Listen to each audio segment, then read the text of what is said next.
تذكر يوما كنت تعانق دمعة الفكر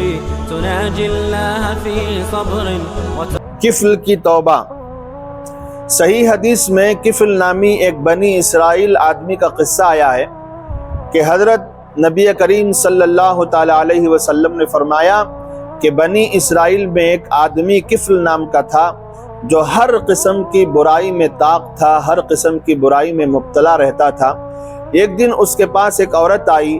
اور اس نے اس سے کہا کہ اگر تم مجھے اتنے روپیے دے دو تو میں اپنے آپ کو تمہارے حوالے کر دوں گی اور تم کو مجھ سے اپنی خواہش پوری کرنے کا حق ہوگا۔ وہ شخص پہلے ہی سے برائی کا عادی تھا، اسے یہ موقع غنیمت نظر آیا اور اس نے عورت کو رقم دینے کا وعدہ کر لیا، پیسے دینے کا وعدہ کر لیا اور اس سے اپنی نفسانی خواہش پوری کرنے کے لیے کسی کمرے میں لے گیا۔ جب برائی کا وقت آیا تو وہ عورت کانپنے لگی اور اس پر خوف اور دہشت طاری ہو گئی۔ اس نے اس عورت سے پوچھا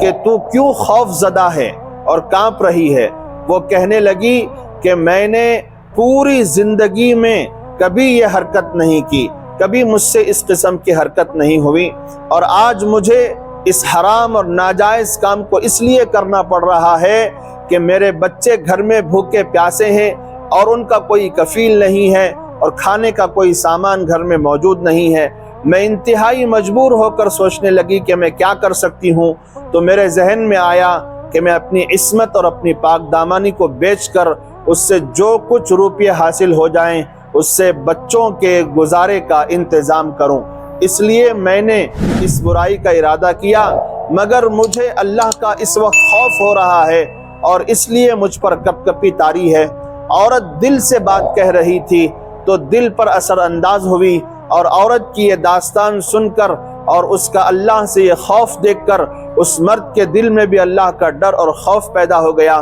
اور کہنے لگا کہ تو صرف ایک بار گناہ کا ارادہ کر کے اللہ سے اس قدر خوف کھا رہی ہے، اللہ سے اس قدر ڈر رہی ہے، اور میرا حال یہ ہے کہ میں نے پوری زندگی اس کی نافرمانی اور معصیت میں گزاری ہے۔ مجھے اللہ کا تجھ سے زیادہ خوف کرنا چاہیے، تجھ سے زیادہ مجھے اللہ سے ڈرنا چاہیے، اس لیے میں توبہ کرتا ہوں کہ آج سے کبھی بھی گناہ نہیں کروں گا۔ اور کہنے لگا کہ میں نے جو تجھے رقم دینے کا وعدہ کیا ہے وہ تجھ کو دوں گا، اور چنانچہ اس نے اس عورت کو رقم دے دی اور برائی سے بھی توبہ کر لی، اور وہ عورت وہاں سے واپس چلی گئی۔ یہ آدمی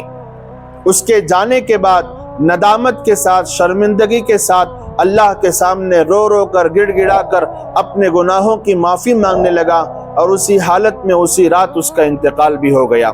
بنی اسرائیل میں اللہ تعالیٰ کی ایک سنت جاری تھی، جو آدمی اچھا ہوتا اس کی اچھائی و نیکی قدرت سے اس کے دروازے پر لکھ دی جاتی، یعنی اللہ کی طرف سے لکھوا دی جاتی، اور اگر کوئی برائی کرتا تو اس کے دروازے پر اس کی برائی اور اس کے گناہ کا ذکر کر دیا جاتا تھا۔ اور یہ کفل نامی شخص تو اتنا برا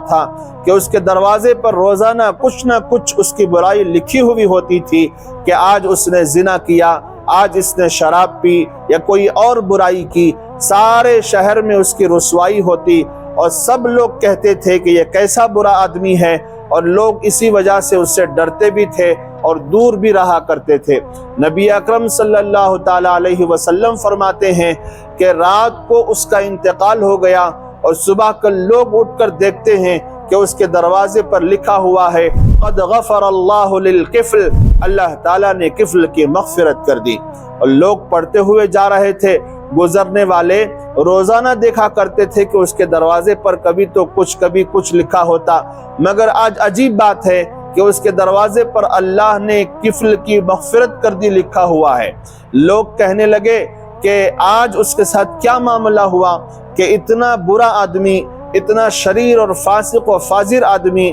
اور اللہ نے اس کی مغفرت کر دی۔ جب لوگوں نے تحقیق کی تو اس عورت کا واقعہ معلوم ہوا، خود عورت نے آ کر بتایا رات ایسا ایسا واقعہ ہوا تھا، تب لوگوں کو سمجھ میں آیا اللہ نے اس لیے کفل کی مغفرت کر دی۔ یہ واقعہ ترمذی، مسند احمد وغیرہ حدیث کی کتابوں میں موجود ہے۔